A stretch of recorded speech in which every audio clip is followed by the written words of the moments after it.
ನಮಸ್ಕಾರ. ನಮ್ಮೆಲ್ಲರಿಗೂ ನಮ್ಮ ಹೃದಯದ ಆರೋಗ್ಯ ತುಂಬಾನೇ ಮುಖ್ಯ ಅಲ್ವಾ? ಹಾಗಾದ್ರೆ ಅದಕ್ಕೆ ಕಂಟಕಪ್ರಾಯವಾಗಿರೋ ಈ ಕೊಲೆಸ್ಟ್ರಾಲ್ ಅನ್ನ ನೈಸರ್ಗಿಕವಾಗಿ ಕಡಿಮೆ ಮಾಡೋದು ಹೇಗೆ? ಅಯ್ಯೋ ಚಿಂತೆ ಬೇಡ, ಇದಕ್ಕೇನು ದೊಡ್ಡ ಕಸರತ್ತು ಬೇಕಾಗಿಲ್ಲ. ನಮ್ಮ ಆಹಾರ ಮತ್ತೆ ಜೀವನ ಶೈಲಿಯಲ್ಲಿ ಮಾಡ್ಕೊಳ್ಳೋ ಕೆಲವು ಸರಳ ಬದಲಾವಣೆಗಳೇ ಸಾಕು. ಬನ್ನಿ ಹಾಗಾದ್ರೆ ಅದನ್ನ ಹೇಗೆ ಮಾಡೋದು ಅಂತ ನೋಡೋಣ. ಈ ಮಾತು ಅಕ್ಷರಶಃ ಸತ್ಯ. ಅಧಿಕ ಕೊಲೆಸ್ಟ್ರಾಲ್ ಅನ್ನೋದು ಒಂದು ರೀತಿ ಸದ್ದಿಲ್ಲದೆ ಬರೋ ಶತ್ರು ಇದ್ದಾಗೆ. ಅದು ನಮ್ಮ ದೇಹದೊಳಗೆ ಜಾಸ್ತಿ ಆಗ್ತಾ ಇದ್ರೂ ನಮಗೆ ಯಾವುದೇ ಸುಳಿವು ಕೊಡೋದಿಲ್ಲ. ಅದಕ್ಕಾಗಿಯೇ ಸಮಸ್ಯೆ ನಮ್ಮ ಕೈಮೀರಿ ಹೋಗೋಕ್ಕೂ ಮುಂಚೆನೇ ನಾವು ಎಚ್ಚೆತ್ಕೊಡೋದು ತುಂಬಾನೇ ಮುಖ್ಯ. ಇದನ್ನ ಕೇಳಿದ್ರೆ ಶಾಕ್ ಆಗುತ್ತೆ ಗೊತ್ತಾ? ಇಡೀ ಪ್ರಪಂಚದಲ್ಲಿ ಅತಿ ಹೆಚ್ಚು ಜನರ ಸಾವಿಗೆ ಕಾರಣ ಆಗ್ತಾ ಇರೋದು ಈ ಹೃದ್ರೋಗ. ಇದಕ್ಕೆ ಮೂಲ ಕಾರಣ ಏನು ಅಂದ್ರೆ ನಮ್ಮ ದೇಹದ ಪ್ರತಿಯೊಂದು ಭಾಗಕ್ಕೂ ಆಮ್ಲಜನಕವನ್ನ ತಲುಪಿಸೋ ರಕ್ತನಾಳಗಳು ಬ್ಲಾಕ್ ಆಗೋದು. ಸರಿ, ಹಾಗಾದ್ರೆ ಈ ರಕ್ತನಾಳಗಳು ಯಾಕೆ ಬ್ಲಾಕ್ ಆಗುತ್ತೆ?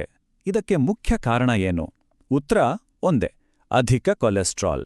ಇದು ನಮ್ಮ ರಕ್ತನಾಳಗಳ ಗೋಡೆಗಳ ಮೇಲೆ ನಿಧಾನವಾಗಿ ಶೇಖರಣೆಯಾಗಿ ರಕ್ತ ಸರಾಗವಾಗಿ ಹರಿಯೋದಕ್ಕೆ ಅಡ್ಡಿಪಡಿಸುತ್ತೆ. ಇದರಿಂದ ಆಗೋ ಪರಿಣಾಮಗಳು ತುಂಬಾನೇ ಗಂಭೀರ.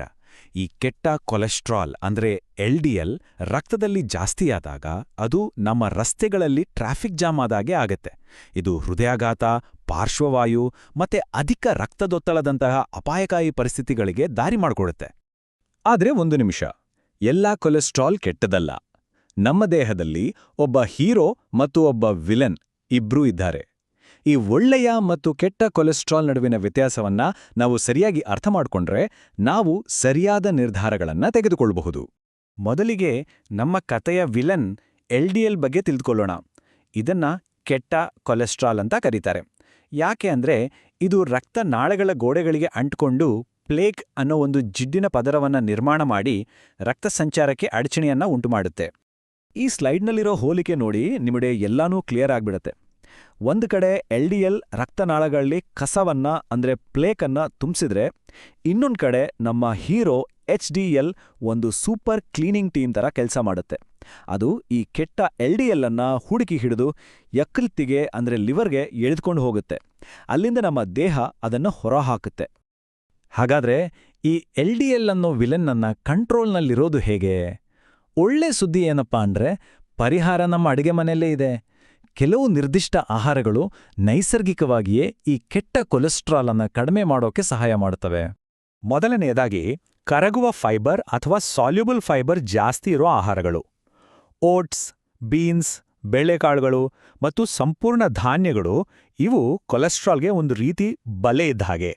ಈ ಫೈಬರ್ ಬಲೆ ಹೇಗೆ ಕೆಲಸ ಮಾಡುತ್ತೆ ಅಂದ್ರೆ ಇದು ನಮ್ಮ ಜೀರ್ಣಾಂಗದಲ್ಲಿ ಒಂದು ಜೆಲ್ಲಿನಂಥ ವಸ್ತುನ ಸೃಷ್ಟಿ ಮಾಡುತ್ತೆ. ಇದು ಕೊಲೆಸ್ಟ್ರಾಲ್ ರಕ್ತಕ್ಕೆ ಸೇರೋದನ್ನ ತಡೆಯುತ್ತೆ.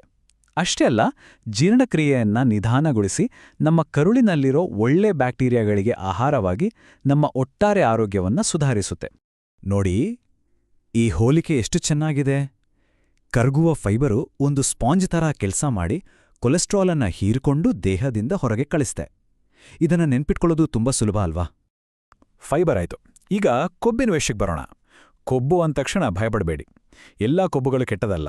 ಸ್ಯಾಲ್ಮನ್ ಮೀನು, ಬಾದಾಮಿ, ಅವಕಾಡೋ ಮತ್ತು ಆಲಿವ್ ಎಣ್ಣೆಯಲ್ಲಿ ಸಿಗೋ ಆರೋಗ್ಯಕರ ಕೊಬ್ಬುಗಳು ನಮ್ಮ ಹೃದಯಕ್ಕೆ ನಿಜವಾದ ಸ್ನೇಹಿತರು. ಈ ಆರೋಗ್ಯಕರ ಕೊಬ್ಬುಗಳು ನಿಜವಾಗಲೂ ಅದ್ಭುತಗಳನ್ನೇ ಮಾಡ್ತವೆ. ಕೊಬ್ಬಿನ ಮೀನಿನಿರೋ ಒಮೆಗಾ-3 ಉರಿಯೂತ ಮತ್ತೆ ಟ್ರೈಗ್ಲಿಸರೈಡ್ಸ್ ಅನ್ನ ಕಡಿಮೆ ಮಾಡುತ್ತೆ.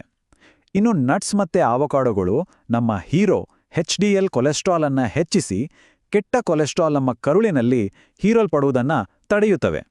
ನಮ್ಮ ಆಹಾರದ ಪಟ್ಟಿಯಲ್ಲಿರೋ ಇನ್ನೊಂದು ಪ್ರಬಲ ಅಸ್ತ್ರ ಅಂದ್ರೆ ಆಂಟಿ ಆಕ್ಸಿಡೆಂಟ್ಸ್ಗಳಿಂದ ತುಂಬಿರೋ ಆಹಾರಗಳು. ಬಣ್ಣ ಬಣ್ಣದ ಬೆರ್ರಿಗಳು ಮತ್ತು ಪಾಲಕ್, ಕೇಲ್ನಂತಹ ದಟ್ಟ ಹಸಿರು ತರಕಾರಿಗಳು ಇದಕ್ಕೆ ಒಳ್ಳೆ ಉದಾಹರಣೆಗಳು. ಇವುಗಳ ಹಿಂದಿರೋ ವಿಜ್ಞಾನ ತುಂಬಾ ಸರಳ. ಬೆರ್ರಿಗಳಿರೋ ಫ್ಲಾವನಾಯ್ಡ್ಗಳು ಕೆಟ್ಟ LDL ಕೊಲೆಸ್ಟ್ರಾಲ್ ಕಡಿಮೆ ಮಾಡಿದ್ರೆ, ಹಸಿರು ಎಲೆಗಳಲ್ಲಿರೋ ಲ್ಯೂಟೇನ್ ಮತ್ತು ನೈಟ್ರೇಟ್ಗಳು ನಮ್ಮ ಅಪಧಮನಿಗಳಲ್ಲಿ ಪ್ಲೇಕ್ ನಿರ್ಮಾಣ ಆಗೋದನ್ನ ತಡೆಯುತ್ತೆ.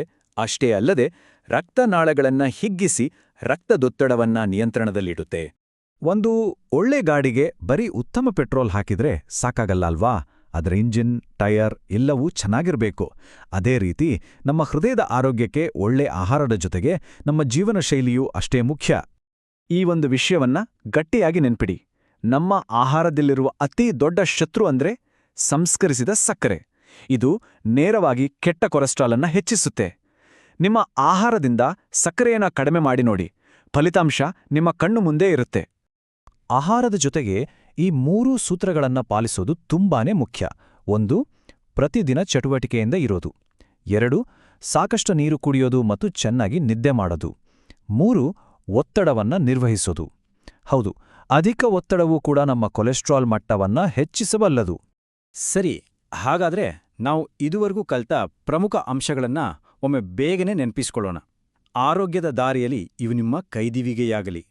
ಹಾಗಾದ್ರೆ ನೆನ್ಪಿಟ್ಟುಕೊಳ್ಳಿ, ನಮ್ಮ ಆಹಾರದಲ್ಲಿ ಕರಗುವ ಫೈಬರ್, ಆರೋಗ್ಯಕರ ಕೊಬ್ಬು ಮತ್ತು ಆಂಟಿ ಆಕ್ಸಿಡೆಂಟ್ಗಳಿಗೆ ಮೊದಲ ಆದ್ಯತೆ ನೀಡಿ.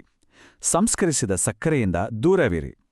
ಇದರ ಜೊತೆಗೆ ದೈಹಿಕ ಚಟುವಟಿಕೆ, ಉತ್ತಮ ನಿದ್ರೆ ಮತ್ತು ಒತ್ತಡ ನಿರ್ವಹಣೆಯೊಂದಿಗೆ ನಮ್ಮ ಹೃದಯವನ್ನ ಸಮಗ್ರವಾಗಿ ಕಾಪಾಡಿಕೊಳ್ಳೋಣ. ಈಗ ನಮಗೆ ದಾರಿ ತಿಳಿದಿದೆ. ಹಾಗಾದ್ರೆ ಬದಲಾವಣೆ ಮಾಡೋಕೆ ಇದಕ್ಕಿಂತ ಒಳ್ಳೆ ಸಮಯ ಇನ್ನೊಂದಿಲ್ಲ. ಇಂದು ನಮ್ಮ ಹೃದಯದ ಆರೋಗ್ಯಕ್ಕಾಗಿ ನಾವು ಇಡೋ ಆ ಮೊದಲ ಸಣ್ಣ ಹೆಜ್ಜೆ ಯಾವುದು? ಒಮ್ಮೆ ಯೋಚನೆ ಮಾಡಿ. ನೆನ್ಪಿಡಿ, ನಮ್ಮ ಆರೋಗ್ಯ ನಮ್ಮ ಕೈಯಲ್ಲೇ ಇದೆ.